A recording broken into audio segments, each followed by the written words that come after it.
Today's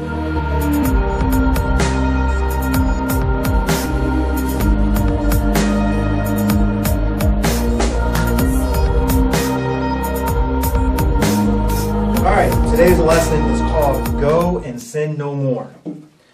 How many of you deal with sin in your lives? I know I do. Let's turn to 1 John chapter 1.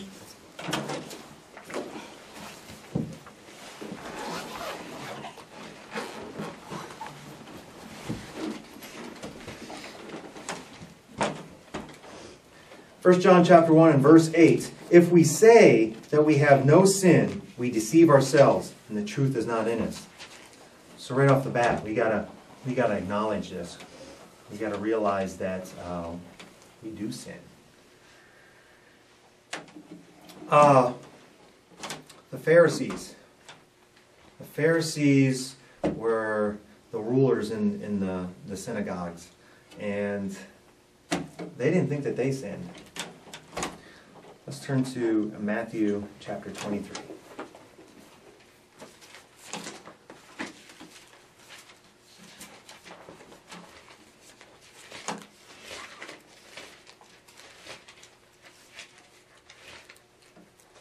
Verse 25, 26. This is what Jesus says to them.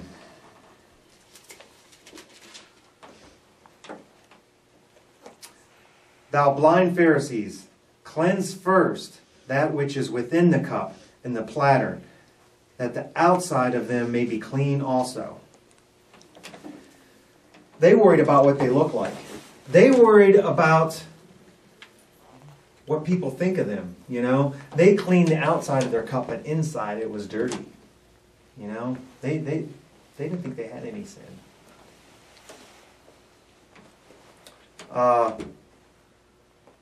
But they just didn't get it. You know, no matter how much Jesus talked to them and spoke to them and preached in the synagogues, the Pharisees, they just didn't get it. They didn't understand that, you know. Let's turn to John chapter 2.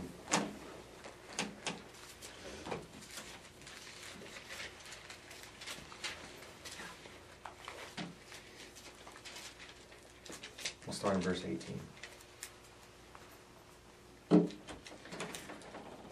Jesus goes in the temple, and here they are, turned it into a marketplace. And everybody knows the story. He gets mad and starts throwing the tables of the money changers and the chairs, and he's ticked. He's not happy about this at all. Here comes the Pharisees, you know. They want to see what's going on. They see Jesus there. Verse 18. And then answered the Jews and said unto him, What sign showest thou unto us, seeing that thou doest these things? They want to see a miracle, you know. That's their way of thinking. If they see a miracle, then they're going to believe him. Then it's going to be okay. But here's what Jesus says. Jesus answered and said unto them, Destroy this temple, and in 3 days I will raise it up. Then said the Jews, 46 years was this temple in building, and wilt thou rear it up in 3 days? They didn't get what he was talking about. They didn't get Jesus. They didn't get this sin thing. But what Jesus was talking about, but he spoke of the temple of his body. They didn't get it. Nicodemus. I kind of like Nicodemus. He was a little different than the other Pharisees. He was a little more open-minded to Jesus' teaching. And he came to Jesus privately to talk to him and ask him questions. And Jesus was giving him the plan of salvation. He was telling him how to get saved. You know, he said, you must be born again. Nicodemus didn't get it. He's like, I'm supposed to go back in my mother's womb again? No. He's missing it totally. Listen to this. I like this part, okay? John chapter 3, okay? Verse 9. Nicodemus answered and said unto him, How can these things be? And Jesus answered, this is awesome. Listen to what Jesus said to Nicodemus after this. Art thou a master of Israel, and knowest not these things?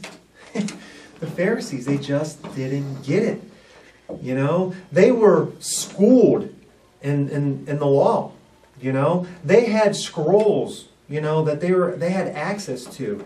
They just didn't get it. So, Jesus went to the lesser people. He went to the sick. He went to people hurting. Let's turn to John chapter 5. I like Jesus' approach here. He dealt with everybody in their unique way.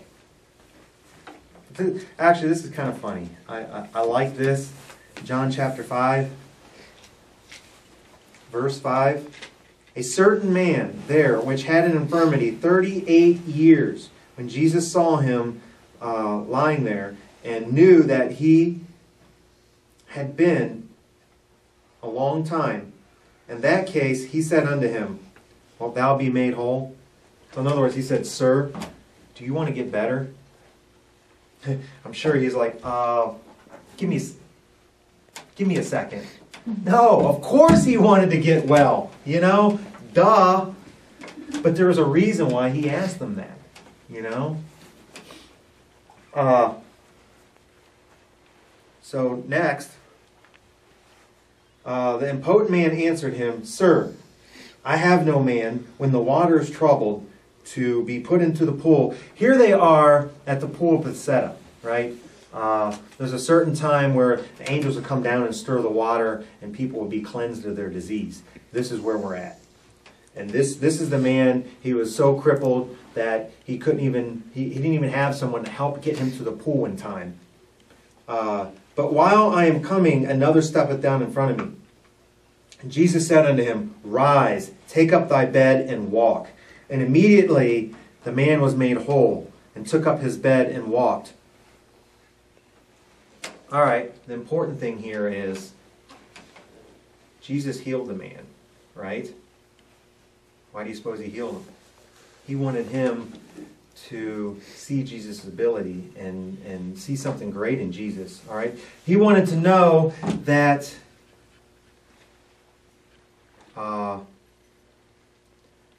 Jesus wasn't just an ordinary man. The important thing here is in John chapter 5 and verse 14. Afterward, Jesus found him in the temple and said unto him, now listen to this, Behold, thou art made whole. Sin no more. Listen to this next part. Lest a worse thing come upon thee. So he's telling Jesus, or Jesus is telling this man that he just cured.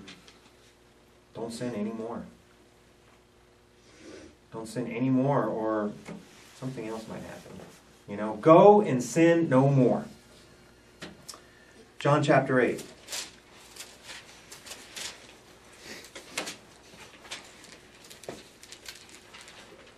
Verse 11. Wait a minute. I want to start verse 3. And the scribes and Pharisees, they don't like Jesus. They want to test him, and they're tempting him. And they bring this case to him to see how he'll respond. And it's so funny.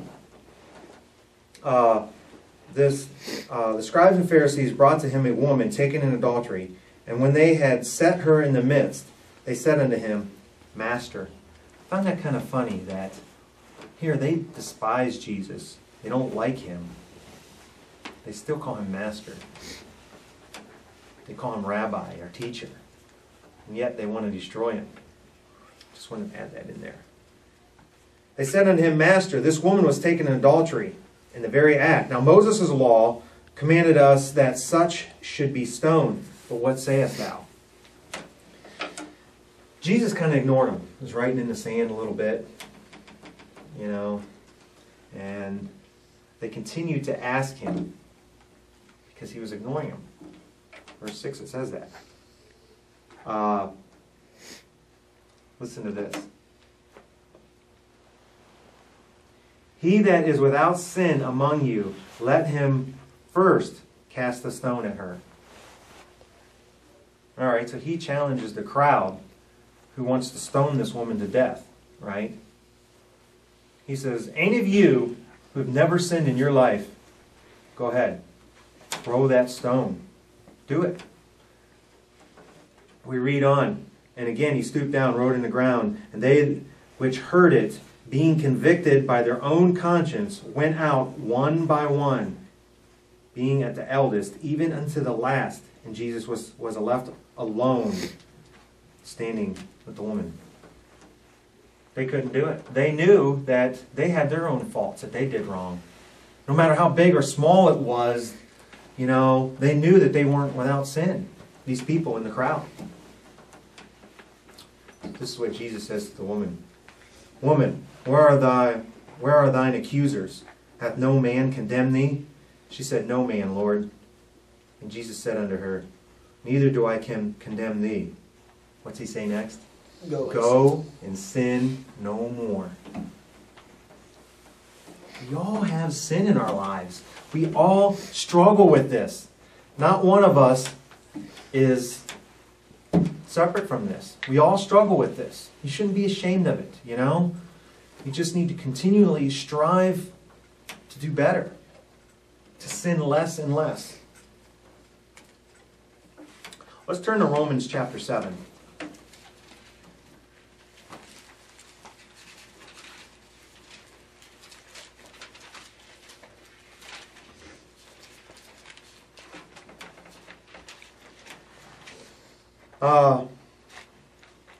Verse 14. For we know that the law is spiritual, but I am carnal, sold under sin. For that which I do allow not, for what I would, that do I not, but what I hate, that do I. If then I do that which I would not, I consent unto the law that is good. Now then, it is no more I that do it, but sin that dwell in me. For I know that in me, that is in my flesh, dwelleth no good thing. For to will is present with me, but how to perform that which is good I find not. For the good that I would, I do not, but the evil which I would not, that I do. Now, if I do that I would not, it is no more I that do it, but sin that dwelleth in me. I find then a law that when I would do good, evil is present with me. In other words, we try so hard, but we fail. It's in our flesh. The sin is in our flesh, which is separate from our spirit. We can't be ashamed when we mess up. We just got to continuously try to do better and better. That was Apostle Paul who spoke this. Okay? Coming from him. What a spiritual leader he was. So, what does this mean now? By reading this verse, knowing no matter how hard we try, we still fail, right? Mm-hmm. That means we can't do it on our own. Let's turn to Mark. Mark chapter 2.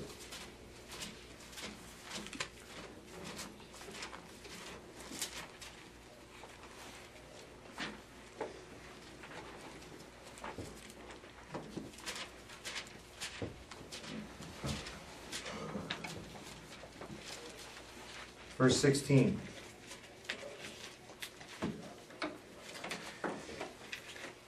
All right.